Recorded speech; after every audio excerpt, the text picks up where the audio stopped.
Welcome back. And میں اکثر کہتی ہوں کہ میں ایکچولی کسی جماعت کو, کسی پارٹی کو تو میں کبھی ووٹ دے ہی نہیں پاؤں, کیونکہ I really don't believe and I have no expectations from any of them. لیکن انڈیویجولز آپ کو نظر آتے ہیں پارٹیوں میں جو آپ کو بخلا دیتے ہیں, ان کے بارے میں پڑھ کے, ان کے کام دیکھ کے اور ان کی شخصیت کے بارے میں سیکھ کے آپ کو احساس ہوتا ہے کہ دیر آر انڈیویجولز جو ہمارے سیونگ گریس ہیں. ان انڈیویجولز میں سے ایک ہمارے ساتھ موجود ہیں, information minister Sindh Shazia Marri. Thank you, Nadia, and thank you for your kind words Not as at well. all, not at all.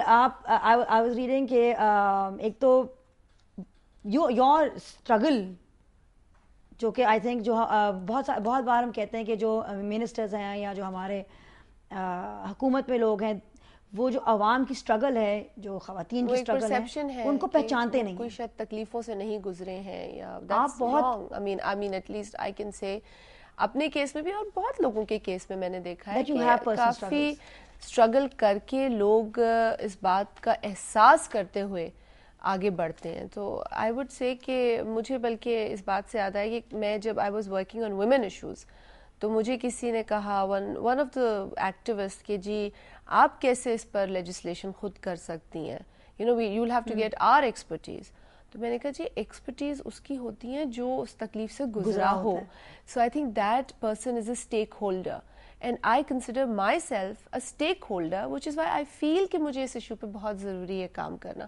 سو اس طرح بہت سارے ایشوز ہوتے ہیں جس سے انسان خود گزرتا ہے اور پھر اس کی شدت جب محسوس ہوتی ہے تو یقیناً پھر یو سی ریزلٹس. آپ کے گرینڈ فادر بھی حاجی علی محمد مری کولیگ تھے قائد اعظم کے اور پریزیڈنٹ تھے خلافت موومنٹ کے, اور آپ کی grandmother also contributed to social military causes. آپ کے والد صاحب جو عطا محمد مری صاحب ہیں ویٹرن پالیٹیشین ہیں, اور آپ کی والدہ بھی مسز پروین مری بھی ممبر پروونشل اسمبلی رہی ہیں. So you are from a family which is used to the system, which is in an environment جو مجھے ملا وہ environment politically تھا اور جو values تھیں اس میں political بہت زیادہ تھی. لیکن آپ نے کہا ہوا ہے کہ آپ نے اپنے والد صاحب کی موت کے بعد, جی بالکل, ان کی گزرنے کے بعد, ان کی زندگی میں مجھے بہت سیکھنا پڑا.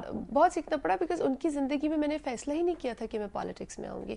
گو کہ ان کی خواہش تھی کہ I should take it up and he wanted to support me, you know, and being the eldest child he had a lot of attachment and confidence جو ایک بچے اپنے closest اس میں ہوتا ہے, لیکن وہ کبھی یہ اظہار نہیں کرتے تھے, ہمیں پتا تھا کہ کیا اٹیچمنٹ ہے. تو he always used to say and I used to say no daddy I don't want to do it. آپ کو گڑیا نہیں دیتے تھے کھیلنے کے لیے؟ نہیں, وہ مجھے گڑیا نہیں دیتے تھے, وہ میری بہن کو گڑیا دیتے تھے اور مجھے گاڑیاں دیتے تھے. ایکسپیکٹیشنز تھیں ان کی کہ I don't know, he used to bring me electronic gifts.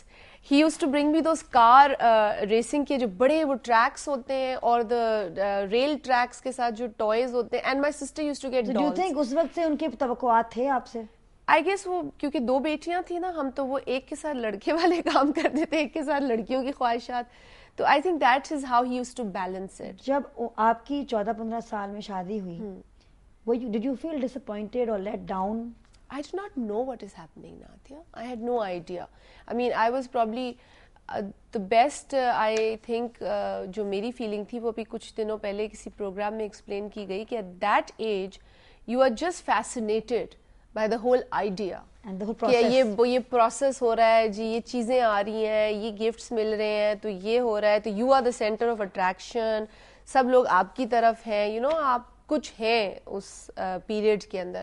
So I guess اس کے بعد کچھ پتہ نہیں چلتا اس دوران, اس ایج میں. لائک میری بچی 11 سال کی ہے, آئی کی not even think like that for her. اور میں اسے موبائل فون نہیں اس عمر میں لے کے دے سکتی. آئی ٹولڈ ہر, ایسے جب آپ پہنچ جاؤ گے 14-15 for me that will be an age جو میں ایکسیپٹ کروں گی. اس سے پہلے بیٹا میں you know I keep an eye on you, you know, without having a phone in between.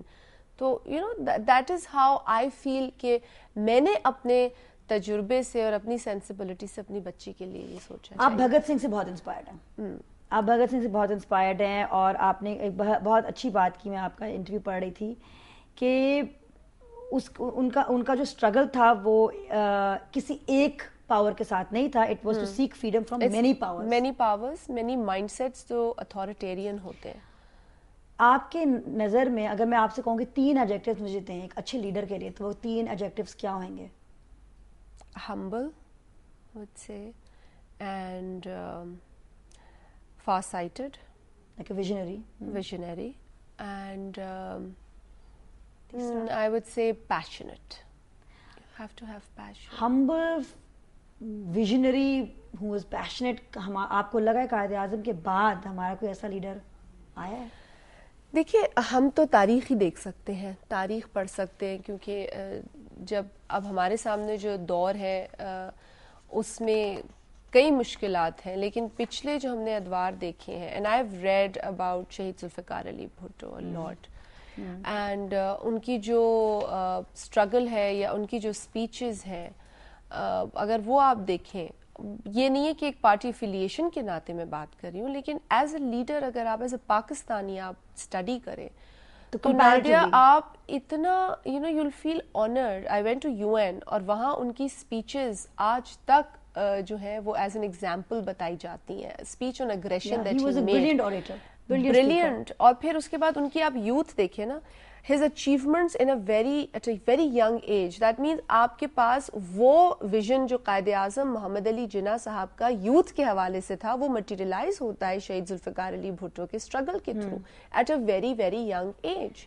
Even regardless of the fact کہ ذوالفقار علی بھٹو جیسے لیڈرز آئے, بے نظیر بھٹو جیسی اور پھر شہید محترمہ بے نظیر بھٹو صاحبہ, when I look at her, but as a woman I understand Nadia کہ معاشرے میں اتنا کچھ ہم دیکھتے ہیں, اس کے باوجود ایک لیڈر کا اس سوسائٹی میں گلوبلی وہ نام کمانا, بات کرنے کو نیگیٹیوٹی تو ایک الگ آپ دیکھیں, لیکن اس میں جو اچیومنٹس ہیں, پازیٹیو جو ساری سائڈ ہے, اگر آپ اس کو فوکس کریں تو انبلیویبل اچیومنٹ اور اسٹرگل ہے شہید محترمہ بے نظیر بھٹو. ایبسلیوٹلی ہے. اور لیکن پھر بھی جو ہماری یوتھ کا ایک نظریہ ہے آج, کیونکہ جب میں پڑھاتی ہوں بیٹھتی ہوں, ان کو لگتا ہے کہ لیڈرشپ ہیز فیلڈ اس, تو یہ ایک سوال اٹھتا ہے لوگوں کے دل میں, بریک کے بعد آئیں گے اور بات کریں گے. ہم سوری.